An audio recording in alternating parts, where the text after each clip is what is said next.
నమస్కారం, one TV news కి స్వాగతం. హెడ్లైన్ చూద్దాం. బీహార్ సీఎంగా నితీష్ కుమార్ ప్రమాణ స్వీకారం. కార్యక్రమానికి హాజరైన ప్రధాని మోడీ, ఎన్డీఏ సీఎంలు. బిల్లుల ఆమోదానికి రాష్ట్రపతికి గడువు విధించలేం. సుప్రీంకోర్టు సంచలన తీర్పు.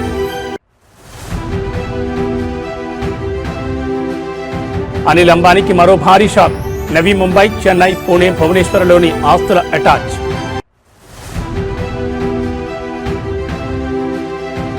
బీఆర్ఎస్ వర్కింగ్ ప్రెసిడెంట్ కు షాక్. ఫార్ములా ఈ కేసులో కేటీఆర్ విచారణకు గవర్నర్ ఆమోదం. అక్రమాస్తుల కేసులో నాంపల్లి సిబిఐ కోర్టుకు వచ్చిన జగన్. సాధారణ ఎమ్మెల్యేగా కోర్టుకు హాజరైన మాజీ సీఎం. ఇక డీటెయిల్స్ చూస్తే బీహార్ ముఖ్యమంత్రిగా నితీష్ కుమార్ ప్రమాణ స్వీకారం చేశారు. రికార్డు స్థాయిలో ఆయన 10వసారి సీఎంగా బాధ్యతలు చేపట్టారు. బీహార్ ఎన్నికల్లో ఎన్డీఏ ఘన విజయం తర్వాత కొత్త ప్రభుత్వం ఈ రోజు కొలువు తీరింది. పాట్నా గాంధీ మైదానంలో జరిగిన కార్యక్రమానికి ప్రధాని నరేంద్ర మోడీతో సహా కేంద్ర మంత్రులు అమిత్ షా హాజరయ్యారు. ఎన్డీఏ ముఖ్యమంత్రులు, డిప్యూటీ సీఎంలు దేవేంద్ర ఫడ్నవీస్, ఏక్నాథ్ షిండే, చంద్రబాబు నాయుడు, యోగి ఆదిత్యనాథ్తో పాటు ఇతరులు హాజరయ్యారు. సీఎం నితీష్ కుమార్తో పాటు డిప్యూటీ సీఎంలుగా సామ్రాట్ చౌదరి, విజయ్ సిన్హాలు బాధ్యతలు చేపట్టారు. ఇటీవల జరిగిన ఎన్నికల్లో ఎన్డీఏ కూటమి భారీ విజయం సాధించింది. 243 సీట్లలో ఏకంగా 202 స్థానాలు కైవసం చేసుకుంది. బీజేపీ 89 సీట్లు, జేడీయూ 85 సీట్లు, చిరాగ్ పాస్వాన్ పార్టీ 19 సీట్లు, జీతన్ రామ్ మాంఝీకి చెందిన హెచ్ఏఎం పార్టీ, ఆర్ఎల్ఎం మిగిలిన స్థానాల్లో విజయం సాధించాయి. మరోవైపు ప్రతిపక్ష ఆర్జేడీ, కాంగ్రెస్ కూటమి కేవలం 35 సీట్లకు మాత్రమే పరిమితమై ఘోర పరాజయాన్ని చవిచూసింది. नीतीश कुमार सत्यनिष्ठा से प्रतिज्ञा करता हूं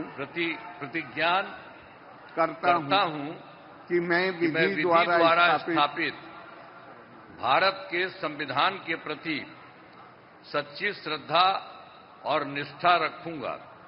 मैं भारत की प्रभुता और अखंडता अक्षुण्ण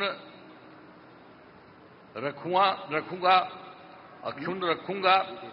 मैं बिहार राज्य के मुख्यमंत्री के रूप में मैं अपने कर्तव्यों का श्रद्धापूर्वक और शुद्ध अंतःकरण से निर्वहन करूंगा तथा मैं भय या पक्षपात, अनुराग या द्वेष के बिना सभी सरकार के लोगों के प्रति संविधान और विधि के अनुसार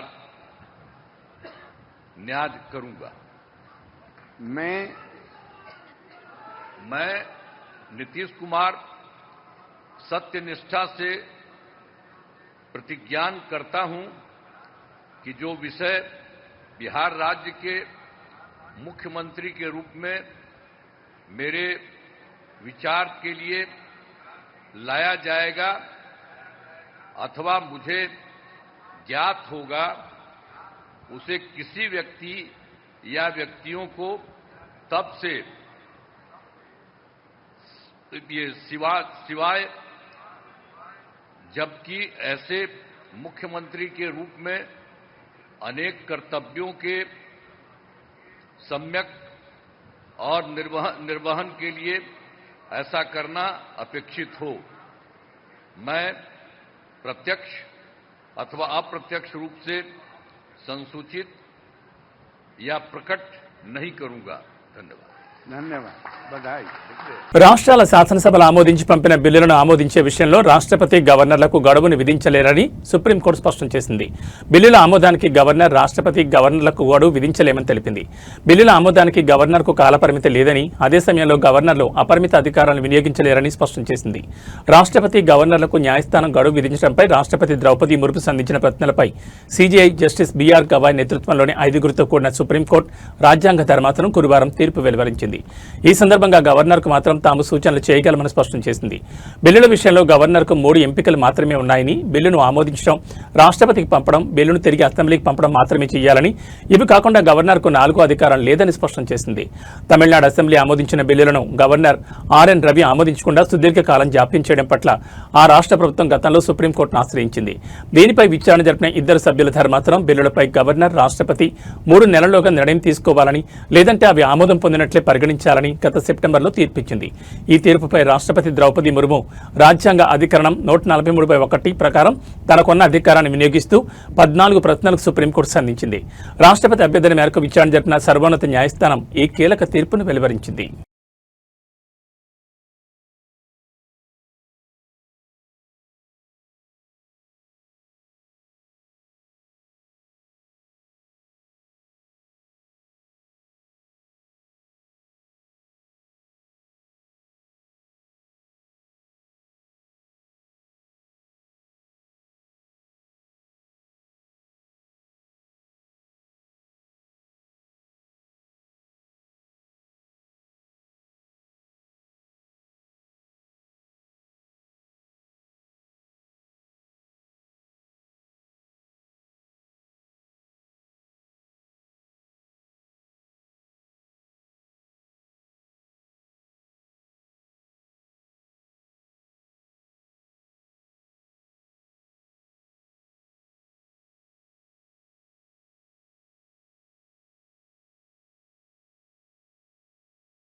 ప్రముఖ పారిశ్రామికవేత్త అనిల్ అంబానీకి చెందిన రిలయన్స్ గ్రూప్నకు ఎన్ఫోర్స్మెంట్ డైరెక్టరేట్ మరో కట్టి షాక్ ఇచ్చింది. మనీ లాండరింగ్ నిరోధక చట్టం కింద కొనసాగుతున్న దర్యాప్తులో తాజాగా 1400 కోట్ల విలువైన ఆస్తులను ప్రొవిజనల్గా అటాచ్ చేసింది.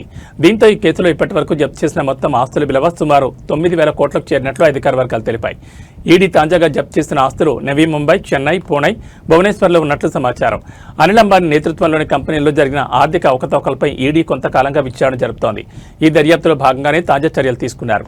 ఇదే కేసులో గతంలో ఈడీ సుమారు 7,500 కోట్ల విలువైన ఆస్తులను అటాచ్ చేసిన విషయం తెలిసింది. ఇప్పుడు అదనంగా మరో 1,400 కోట్ల ఆస్తులను జప్తు చేయడంతో దర్యాప్తు మరింత ముమ్మరమైనట్లు స్పష్టమవుతోంది. ఈ కేసులో విచారణ ఇంకా కొనసాగుతోందని, జప్తు చేసిన ఆస్తుల స్వరూపం, అక్రమ లావాదేవీలతో వాటికున్న సంబంధాలపై త్వరలో మరిన్ని వివరాలు వెల్లడించే అవకాశం ఉందని ఈడీ వర్గాలు పేర్కొన్నాయి.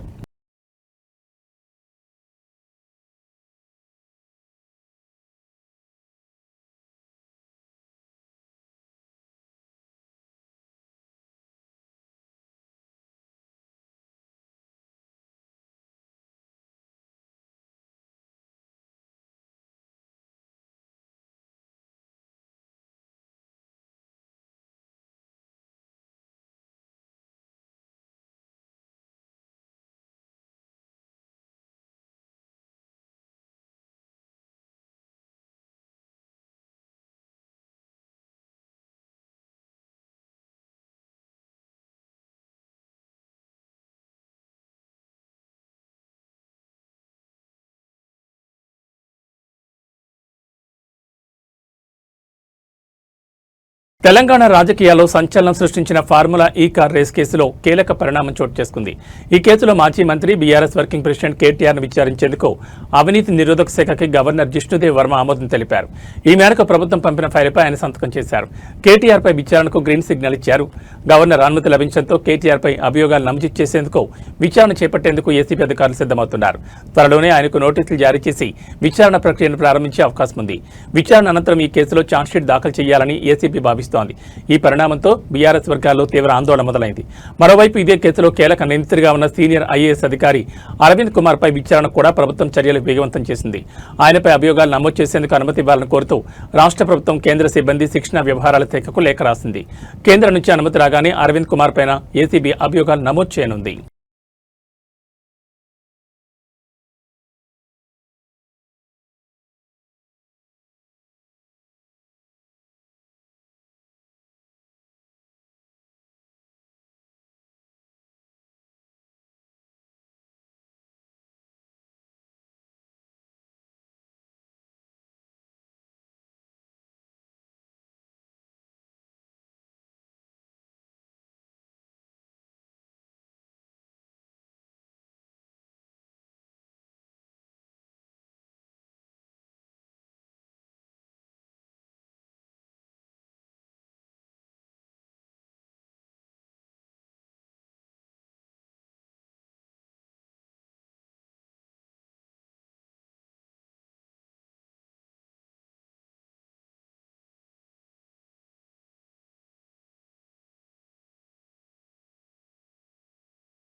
వైసీపీ అధినేత జగన్ సుమారు 6 ఏళ్ల సుదీర్ఘ విరామం తర్వాత సీబీఐ కోర్టు మెట్లెక్కారు. అక్రమాస్తుల కేసుకు సంబంధించి హైదరాబాద్లోని నాంపల్లి సీబీఐ ప్రత్యేక కోర్టు ఎదుట ఆయన వ్యక్తిగతంగా హాజరయ్యారు.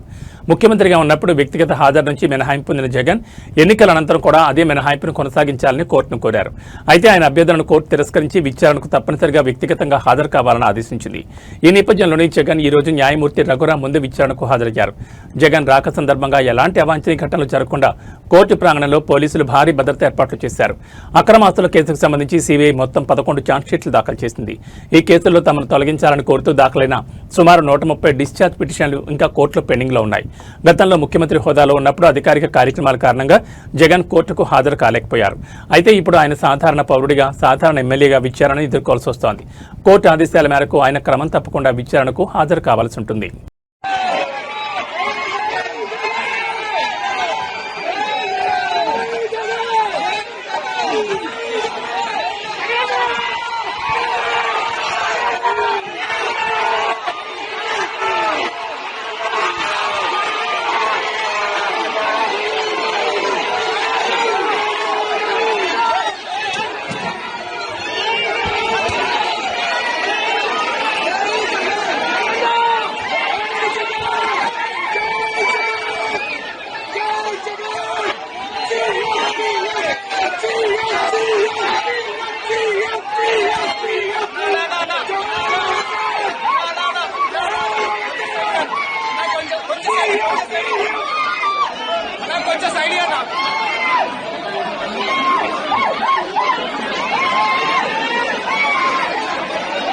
తెలుగు రాష్ట్రాల్లో సంచలనం సృష్టించిన ఐబొమ్మ పైరసీ కేసులో ప్రధాన నిందితుడు ఇమంది రవిని నాంపల్లి కోర్టు 5 రోజుల పోలీస్ కస్టడీకి అనుమతించింది. సైబర్ క్రైమ్ పోలీసులు వాస్తవానికి వారం రోజుల పాటు కస్టడీ కోరగా న్యాయస్థానం 5 రోజులకు మాత్రమే అనుమతించింది. కోర్టు ఆదేశాలతో దర్యాప్తు అధికారులు నేడు రవిని చెంచల్గూడ జైలు నుంచి తమ అదుపులోకి తీసుకోనున్నారు. ఈ 5 రోజుల విచారణలో పైరసీ నెట్వర్క్ సంబంధించిన కీలక రహస్యాలను ఛేదించేందుకు పోలీసులు సిద్ధమయ్యారు. ప్రధానంగా ఐబొమ్మ, బప్పం వెబ్సైట్లలో సినిమాలను అప్లోడ్ చేసే విధానం, సైట్ల నిర్వహణతో పాటు కంటెంట్ను నిల్వ చేయడానికి వాడిన సర్వర్ల సాంకేతిక వివరాలను రవి నుంచి రాబట్టడమే లక్ష్యంగా విచారణ సాగనుంది. సినీ పరిశ్రమకు తీవ్ర నష్టం కలిగిస్తున్న ఈ కేసులో రవి కీలక సూత్రధారి కావడంతో ఈ కస్టడీ విచారణలో మరిన్ని సంచలనాత్మక విషయాలు వెలుగులోకి వచ్చే అవకాశం ఉంది.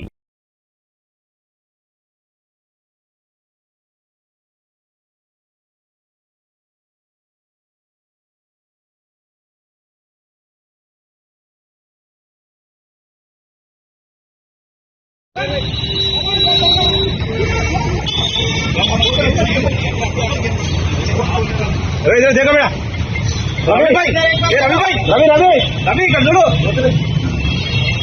హైదరాబాద్ నగరంలోని పలు ప్రముఖ బిర్యానీ హోటళ్లపై ఆదాయ పన్ను శాఖ అధికారులు దాడులు నిర్వహించడంతో కలకలం రేగింది. పన్నుల ఎగవేతకు పాల్పడుతున్నారన్న సమాచారంతో పిస్తా హౌస్, మెహఫిల్, షాగోజ్ హోటల్ యజమానుల ఇళ్లు, కార్యాలయాలపై ఏకకాలంలో సోదాలు చేపట్టారు. ఈ తనిఖీల్లో భాగంగా పిస్తా హౌస్ యజమాని నివాసంలో 5 కోట్ల నగదును అధికారులు గుర్తించి స్వాధీనం చేసుకున్నారు. నిన్న ఉదయం నుంచి దాదాపు 35 బృందాలు నగరంలోని 30కి పైగా ప్రాంతాల్లో ఈ సోదాలు నిర్వహించాయి. హోటళ్లలో జరిపిన తనిఖీల్లో వ్యాపార లావాదేవీలకు సంబంధించిన కీలక పత్రాలతో పాటు పెద్ద సంఖ్యలో హార్డ్ డిస్కులను అధికారులు సీజ్ చేశారు. ముఖ్యంగా ఆన్లైన్ ఫుడ్ డెలివరీ యాప్ల ద్వారా వచ్చే ఆర్డర్లకు సంస్థ చూపిస్తున్న లెక్కలకు మధ్య భారీ తేడాలున్నట్లు ప్రాథమికంగా గుర్తించారు. ఈ 3 హోటళ్లలోనూ ఆన్లైన్ ఆర్డర్లకు సంబంధించిన సరైన వివరాలు లేకపోవడాన్ని అధికారులు తీవ్రంగా పరిగణిస్తున్నారు. స్వాధీనం చేసుకున్న హార్డ్ డిస్కుల్లోని సమాచారం ఈ కేసు దర్యాప్తులో కీలకం కానుందని, పూర్తి విశ్లేషణ తర్వాత పన్ను ఎగవేత ఏ స్థాయిలో జరిగిందనే దానిపై స్పష్టత వస్తుందని ఐటీ వర్గాలు భావిస్తున్నాయి.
మావోయిస్టుల ఎరివేతే లక్ష్యంగా కేంద్ర భద్రతా బలగాలు దండకారణ్య ప్రాంతాలను జల్లెడపడుతున్నాయి. ఈ క్రమంలోనే తాజాగా Maoist party top leader most wanted Hidma ఆయన భార్యతో సహా అంగరక్షకులు 6 మృతి చెందిన విషయం తెలిసిందే.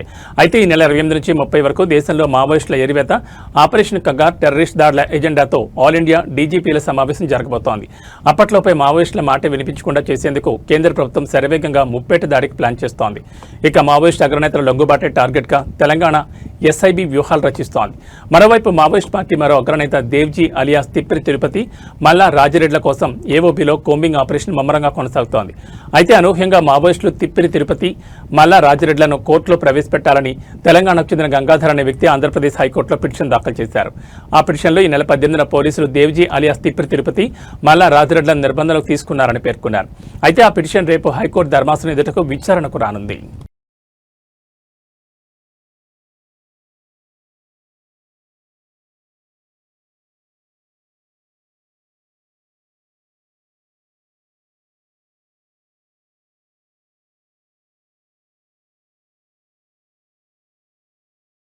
మహబూబ్నగర్ జిల్లా జాతీయ రహదారి 44పై ప్రమాదం జరిగింది. ఈ ప్రమాదం చెట్ల వద్ద సంభవించింది. ఈ ఘటనలో ప్రైవేట్ ట్రావెల్స్ బస్సు లారీని ఢీకొట్టింది.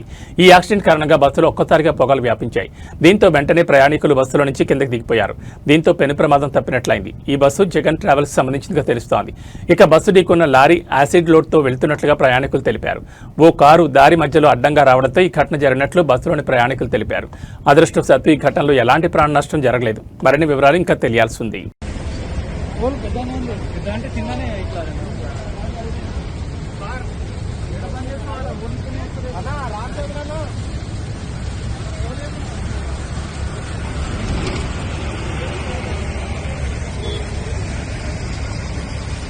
తెలుగు సినీ ప్రియులకు సుపరిచితమైన పైరసీ వెబ్సైట్ ఐబొమ్మను పోలీసులు మూసివేయించిన కొన్ని రోజులకే మరో కొత్త వెబ్సైట్ కలకలం రేపుతోంది. ఐబొమ్మ 1 పేరుతో దాదాపు అవే ఫీచర్లతో కొత్త సైట్ ప్రత్యక్షమవడం ఇప్పుడు హాట్ టాపిక్ గా మారింది. ఐబొమ్మ నిర్వాహకుడు రవి అరెస్ట్ తర్వాత ఈ వ్యవహారం ముగిసిపోయింది అనుకుంటున్న తరుణంలో ఈ పరిణామం చోటు చేసుకోవడం గమనార్హం. కొత్తగా ప్రారంభమైన ఐబొమ్మ 1 వెబ్సైట్ చూడడానికి అచ్చం పాత ఐబొమ్మ లాగే ఉంది. అయితే పాత సైట్లో కేవలం తెలుగు సినిమాలు మాత్రమే ఉండగా కొత్త సైట్లో ఇతర భాషా చిత్రాలు కూడా అందుబాటులో ఉంచారు. దీని వెనుక రవి అనుచరులుండారా లేక మరెవరైనా ఉండారా అనే దానిపై స్పష్టత రావాల్సి ఉంది. ఈ కొత్త వెబ్సైట్లో ఏదైనా సినిమాపై క్లిక్ చేస్తే అది నేరుగా మూవీ రూల్స్ అనే మరో వైరసీ సైట్కు రీడైరెక్ట్ అవుతున్నట్లు గుర్తించారు. ఐబొమ్మ ఎకోసిస్టంలో సుమారు 65 మిర్రర్ వెబ్సైట్లు ఉన్నాయని వాటి ద్వారానే ఐబొమ్మ 1 ప్రచారంలోకి తెచ్చి ఉంటారని పోలీసులు అనుమానిస్తున్నారు. ఈ నేపథ్యంలో మూవీ రూల్స్, తమిళ్ ఎంవి వంటి సైట్లపైన చర్యలు తీసుకోవాలనే డిమాండ్లు వినిపిస్తున్నాయి. కాగా ఐబొమ్మ నిర్వాహకుడు ఇమంది రవి కేసు దర్యాప్తులో ఆసక్తికర విషయాలు వెలుగులోకి వస్తున్నాయి. అతను తరచూ విదేశాలకు వెళ్లేవాడని, ఎవరినీ నమ్మకపోవడంతో ఇంట్లో పనివాళ్లను కూడా పెట్టుకోలేదని పోలీసులు గుర్తించారు.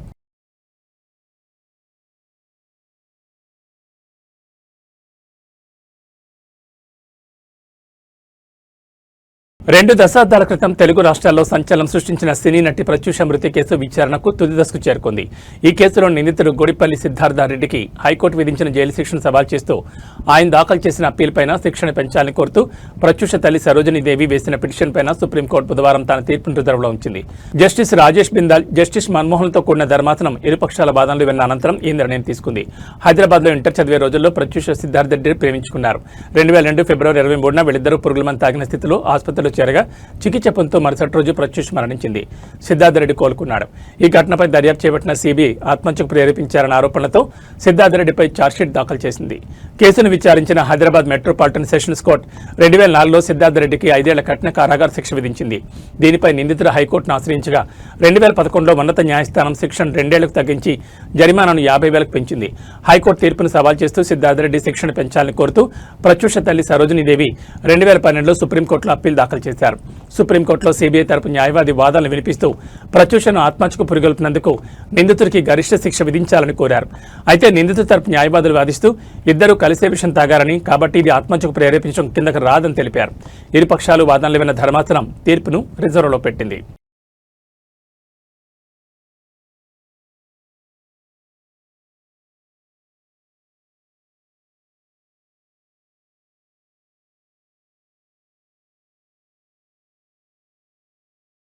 ఇవి ఈ బులెటిన్ విశేషాలు. మరో బులెటిన్లో మళ్ళీ కలుసుకుందాం. నమస్కారం.